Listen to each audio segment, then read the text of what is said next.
रात के 11:45 बज रहे थे। बस सुनसान पहाड़ी रास्तों से गुजर रही थी। बरसात तेज थी। पेड़ों की शाखें खिड़कियों पर थपथपा रही थी, जैसे किसी की उंगलियां शीशे को खरोच रही हो। आर्यन 24 साल का एक राइटर, जो हॉरर नॉवेल्स लिखता था, लेकिन उसकी सच्चाई यह थी कि वह असल में डरता था अंधेरे से, अकेलेपन से और खो जाने से। उसकी नई किताब के लिए एक जगह चाहिए थी, जहाँ साइलेंस हो, जहाँ लोग न हो, जहाँ कहानी खुद जन्म ले।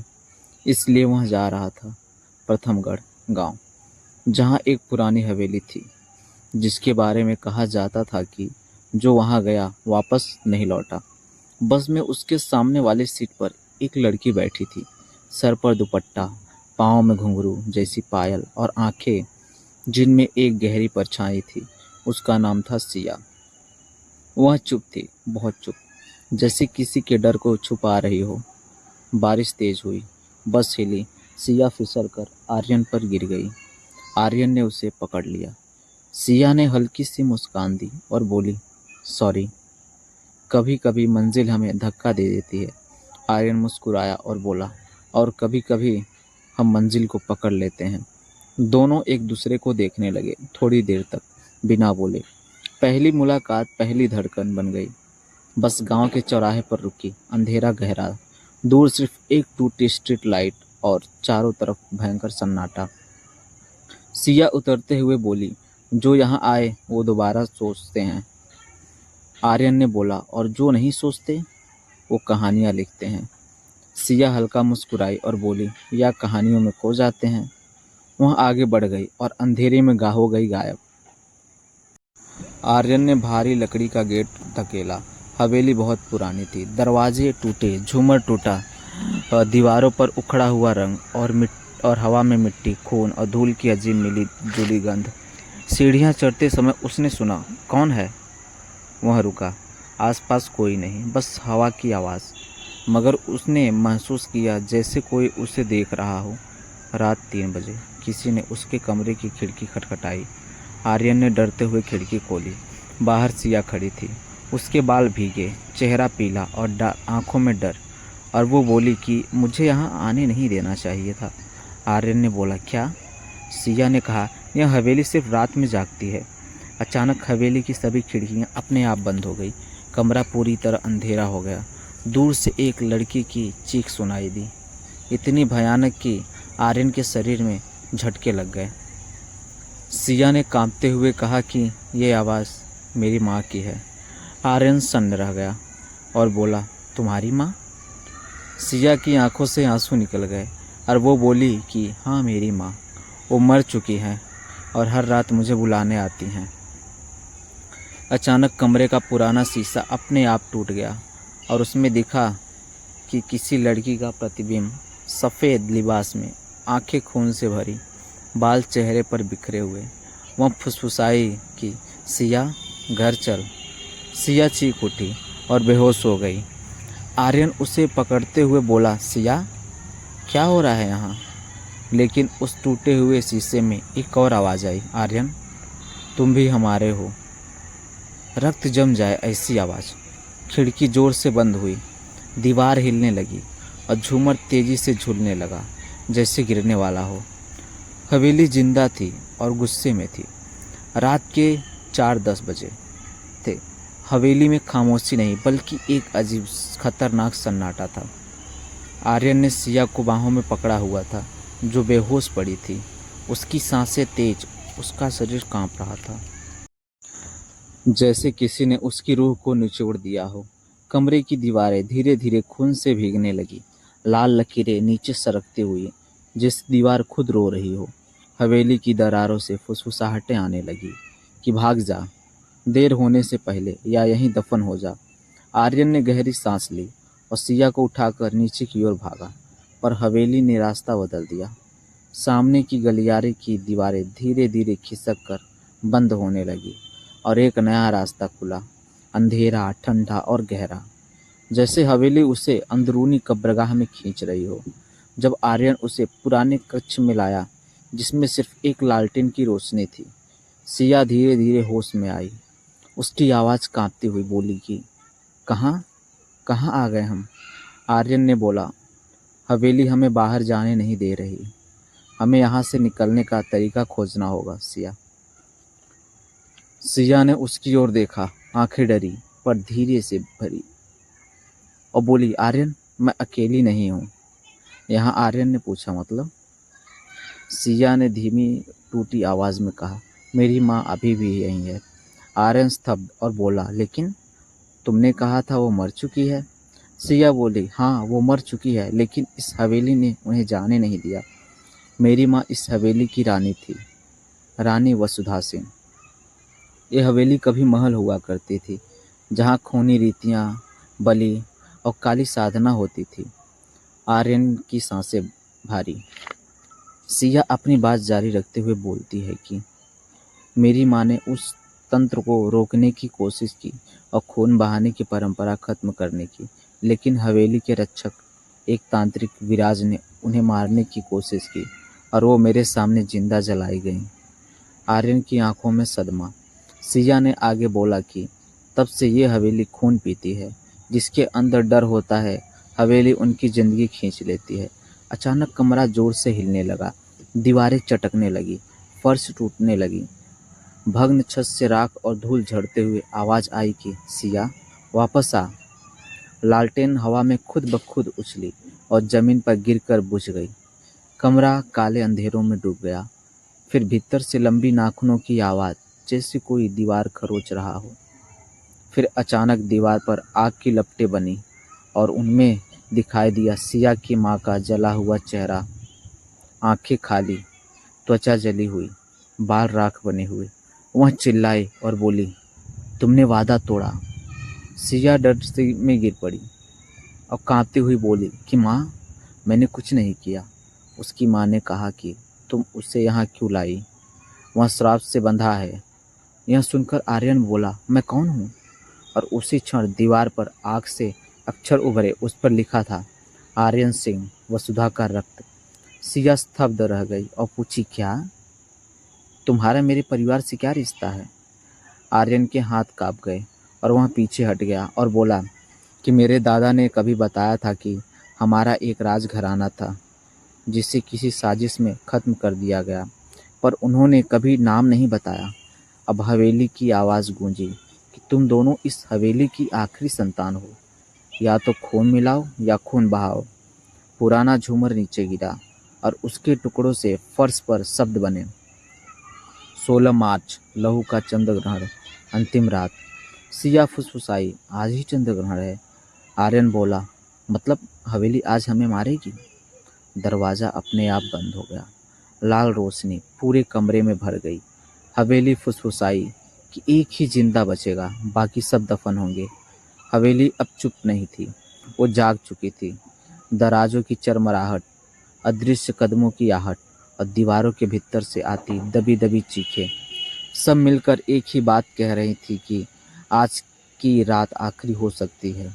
आर्यन फर्श पर उभरे शब्दों को घूर रहा था, जिसमें लिखा था कि 16 मार्च, लहू का चंद्र ग्रहण, अंतिम रात। सिया दीवार से टिक कर बैठी थी। उसके चेहरे पर डर था, लेकिन आंखों में एक अजीब सी जिद थी। आर्यन बुदबुदाया कि तो यह सब तुम्हारे परिवार के कारण शुरू हुआ? सिया ने जवाब दिया कि हमारे परिवार के कारण? तुम इसी खून से हो आर्यन। हवेली के किसी कोने से ठंडी हवा का झोंका आया। लालटेन की लौ एकदम लंबी होकर फड़फड़ाई और फिर सामान्य हो गई, जैसे हवेली ने सिर घुमाकर देखा हो। इन दोनों ने सच मान भी लिया क्या? आर्यन ने हिम्मत करते हुए पूछा, तुमने विराज का नाम लिया था, वो कौन था? सिया की नज़रें दूर किसी अदृश्य अतीत पर टिक गई और उसने धीमे से कहा, विराज, इस हवेली का सबसे खतरनाक नाम। वो तांत्रिक नहीं था, वो तंत्र का सौदागर था, जो लोगों के डर के बदले शक्ति लेता था। लोग अपनी समस्याएं लेकर आते थे और बदले में उनसे कुछ मांगता था। आर्यन ने पूछा, खून? सिया बोली, हमेशा खून नहीं, कभी किसी की हंसी, कभी किसी की आवाज़, कभी किसी की यादें और कभी कभी सीधा जान। बोलते बोलते उसकी आंखें भर आई और उसने आगे बोलना जारी रखा कि दादी कहती थी कि विराज पहले इंसान था, लेकिन धीरे धीरे हवेली ने उसे अपना बना लिया। हवेली तंत्र से नहीं, डर से चलती है आर्यन। जो जितना डरता है, हवेली उसे उतना खाती है। आर्यन ने पूछा कि और तुम्हारी माँ? सिया बोली कि माँ ने विराज के खिलाफ आवाज उठाई। उन्होंने कहा ये हवेली मंदिर नहीं, कब्र बन रही है। उन्होंने हर क्रिया, हर बलि बंद कर दी, हवेली को भूखा रख दिया। लेकिन हवेली भूख नहीं रहती, वो अपना खाना खुद ढूंढती है। सिया ने गहरी सांस ली और उसकी आवाज़ भारी हो गई और वह आगे बोली, उस रात आकाश काला था, चांद धुंध के पीछे छुपा हुआ। हवेली में सब सो गए थे, पर माँ पूजा घर में बैठी थी, शांत दृढ़। मैंने उन्हें कहते सुना, यदि किसी को मरना है तो आज मेरा खून आखिरी हो। अचानक सारे दिए एक साथ बुझ गए। कमरे में सिर्फ एक लाल लौ जली। वह विराज था। उसने कहा, तुम भूखी हवेली से लड़ रही हो रानी वसुधा, इसका हिसाब देना होगा। माँ ने जवाब दिया कि मैं अपने कुल की आखिरी बलि बनूंगी, इसके बाद कोई नहीं। विराज हंसा था और धीमे धीमे, मगर मौत की तरह, और बोला कि तुम्हारा खून नहीं, तुम्हारे कुल के हर हिस्से का खून लगेगा। और उसी रात उसने आग में जला दिया गया, यहीं के आंगन में। किसी ने बचाने की हिम्मत नहीं की। यह बोलते हुए सिया की आंखों से आंसू गिर रहे थे। आर्यन ने अनजाने में उसका हाथ थाम लिया। सिया ने आगे बोला कि मैं रोती रही, लेकिन माँ ने सिर्फ एक बार मेरी ओर देखा और उनकी आंखों में दहशत नहीं थी, बस एक सवाल था कि भागोगी या लड़ोगी। तब से मैं भागती रही, पर शायद आज भागने का ऑप्शन नहीं बचा। चुप्पी के बीच आर्यन को एहसास हो रहा था कि उसका डर थोड़ा कम हो गया है। नहीं हवेली का नहीं, सिया के लिए। वो लड़की जो अपने अतीत के जलते हुए घर से भागी थी, आज उसी आग के बीच खड़ी होकर अपने और उसके लिए लड़ रही थी। आर्यन ने पूछा, तुम्हें मुझ में डर नहीं लगता? आखिर वंश श्राप का हिस्सा, हवेली का खून।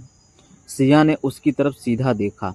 आंखें लाल थी, पर साफ, और बोली, मुझे तुम में खुद की तरह एक कैदी दिखता है, किसी का खिलौना नहीं। आर्यन ने धीरे से पूछा, और? सिया हल्का मुस्कुराई और बोली, और जब हवेली चीखती है तो मुझे तुम में थोड़ा सहारा भी दिखता है। आर्यन की धड़कनें तेज हो गई, जैसे अंधेरे कमरे में किसी ने छोटी मोमबत्ती जला दी हो। वो वापस आया और पूछा, सिया, अगर हम बच गए तो? सिया ने बात काट दी और बोली, पहले ये तो पता चलने दो कि हम सुबह देख भी पाएंगे या नहीं। लेकिन उसकी आंखों ने कुछ और कहा, जैसे कि उसमें डर भी था, उम्मीद भी थी। दोनों ने तय किया कि हवेली के मुख्य कमरे को ढूंढना होगा, जहां विराज ने तंत्र की शुरुआत की, जहां से श्राप निकला, जहां शायद इसे तोड़ा भी जा सकता है। लेकिन हवेली आसान थी क्या? जब वो गलियारे से गुजरे तो वहीं गलियारा अचानक लंबा होता गया, जैसे कोई रबर खींच रहा हो। दरवाजे गायब होते जा रहे थे, नई दीवारें उभर रही थी। आर्यन ने कहा, ये हमें घुमा रही है। सिया ने आंखें बंद की और कुछ फुसफुसाई, जैसे कोई पुरानी प्रार्थना।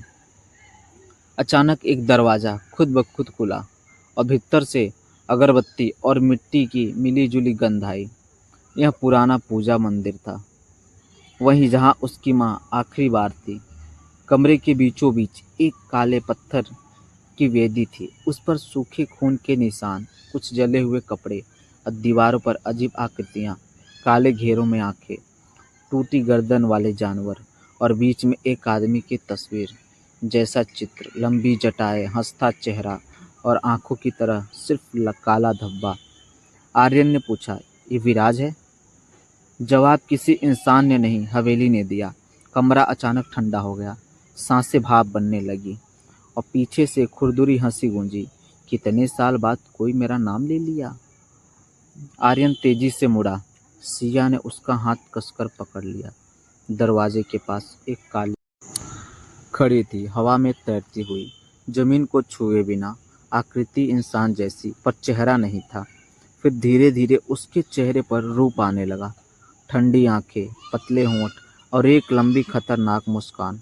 उसने बोला, सिया, तुम्हें लगा तुम मुझे छोड़ दोगी तो मैं तुम्हें छोड़ दूंगा। सिया की सांस अटक गई। विराज ने नज़र घुमाई आर्यन पर और बोला, आह, खून का पूरा चक्र पूरा हो गया। वसुधा का खून, विरासत का आखिरी बीज और हवेली की बेटी, दोनों एक साथ। विराज ने हाथ फैलाए और आसमान में अदृश्य चित्र बनते गए। फर्श पर लाल लकीरें फैल गई जो धीरे धीरे सिया और आर्यन के पैरों को घेरती चली गई। विराज ने कहा कि एक सौदा है। मैंने तुम्हारी माँ से भी सौदा किया था। उन्होंने इनकार किया, इसलिए वो जली। वह मुस्कुराया थोड़ा थोड़ा करके और आगे बोला कि आज वही सौदा तुम दोनों से, एक की जान दूसरे की आज़ादी, या दोनों की जान और हवेली की अमरता। आर्यन ने दांत भींचे और बोला कि हम तुम्हारे नियम नहीं मानेंगे। विराज ने उसका गला हवा में घुटने जैसा टैप किया और आर्यन 2 कदम पीछे लड़खड़ाया। सांसें अटक गई, गर्दन पर अदृश्य हाथों का दबाव। विराज हंसा और बोला, तुम्हें लगता है तुम्हारी हिम्मत मुझसे बड़ी है? यह हवेली तुम्हारे हर ख्याल से वाकिफ है लड़के। वह सिया के पास आया, उसके गाल के करीब हवा में हाथ रखा और बोला कि तुम्हारे आंसू इस हवेली का सबसे प्यारा पेय हैं। सिया ने फुसफुसाकर कहा, हम सौदा नहीं करेंगे। विराज की आंखें बुझी हुई आग की तरह चमकी और वह बोला, फिर देखते हैं तुम्हारा प्यार कितना देर टिकता है। जैसे ही विराज ने हाथ उठाया, पूजा घर की दीवारें जोर से कांपी। फर्श बीच से फट गया, एक गहरी दरार जिसने कमरे को 2 हिस्सों में बांट दिया। आर्यन एक तरफ गिरा, सिया दूसरी तरफ। दरार के बीच काली असीम गहराई, जैसे धरती का पेट खुल गया हो। सिया ने हाथ बढ़ाया और कहा, आर्यन।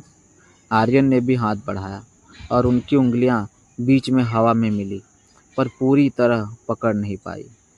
विराज की हंसी फटक कर गूंजी कि प्यार की सबसे बड़ी कमजोरी यही है, तुम हमेशा साथ में विश्वास रखते हो और मौत हमेशा अलग से शुरू होती है।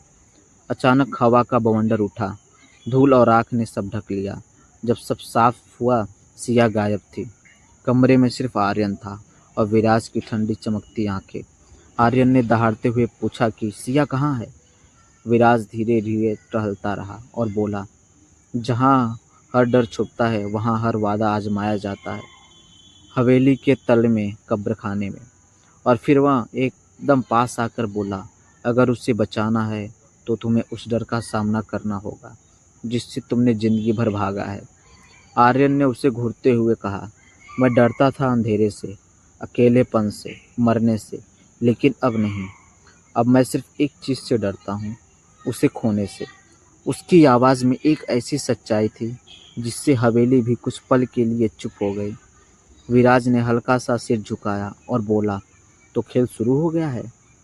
कमरे की दीवार फटी, एक संकरा अंधेरा रास्ता उभरा, जैसे हवेली का पेट खुल रहा हो। विराज बोला, नीचे जाओ और देखो प्यार कितना गहरा जा सकता है। आर्यन ने बिना एक पल सोचे उस अंधेरी सीढ़ियों में कदम रख दिया। फर्श गीला था, जैसे सदियों पुराना खून अब भी नमी के रूप में बह रहा हो। हर कदम पर फुसफुसाहटें, किसी बच्चे की रोने की आवाज़, किसी औरत की चीख, किसी बूढ़े की हाथी सांसें, ये सब मिलकर एक भयानक संगीत बना रही थी। सीढ़ियाँ खत्म हुई और नीचे एक विशाल हाल जैसे जगह थी। दीवारों पर पुरानी जली हुई तस्वीरें, जंग लगे जंजीरें और बीच में एक लोहे का बड़ा सा पिंजरा। उस पिंजरे में के अंदर सिया बैठी थी, घुटनों को बाहों में समेटे हुए, सिर झुकाए हुए। आर्यन की आवाज़ टूटकर निकली और वह बोला, सिया। सिया ने धीरे से सिर उठाया और आंखों में आंसू, पर मुस्कुराने की कोशिश करते हुए उसने फुसफुसाया, तुम आ गए। आर्यन पिंजरे तक दौड़ा, लोहे की रॉड को पकड़कर जोर से हिलाया, पर वे हिलती भी नहीं थी। ऊपर से विराज की आवाज़ गूंजी कि ये पिंजरा लोहे का नहीं है, यह खौफ का बना है। जब तक तुम्हारा डर तुम पर हावी है, तुम इसे नहीं तोड़ सकते। आर्यन ने आंखें बंद की, सांसें नियंत्रित करने की कोशिश की। उसके सामने जलती हुई यादें थीं, बचपन की अंधेरी रातें, अकेले कमरे में रोना, सिया से पहले का खाली जीवन और अब उसके सामने उसकी सबसे बड़ी वजह सिया। वह बुदबुदाया कि मैं डर को नहीं मानता, मैं सिर्फ उससे मानता हूँ जिसके लिए लड़ रहा हूँ। विराज हंस पड़ा और बोला कि तो तुम अंतिम शर्त आर्यन सिंह, या तो तुम अपना खून दोगे और सिया को आज़ाद करोगे, या सिया की जान जाएगी और तुम्हारा आत्मा हवेली की। कब्र खाने की छत से राख गिरने लगी, दीवारों पे चीखें दौड़ने लगी। सिया की आंखों में डर भर गया और वह बोली, नहीं आर्यन, तुम कुछ मत करना, ये तुम्हें मार देगा। आर्यन ने उसकी ओर देखा और बस एक शब्द कहा, प्यार कभी सौदे से नहीं डरता। विराज की हंसी भयानक हो गई और वह बोला, तो फैसला हो गया। कमरा लाल रोशनी से भर उठा और फर्श पर मंत्र खुदने लगे। क्या आर्यन सच में अपने खून की बलि देगा? क्या सिया उसे रोक पाएगी, या विराज दोनों की आत्माएं कैद कर लेगा? ये जानने के लिए देखिए और बने रहिए हमारे साथ अगले भाग के लिए।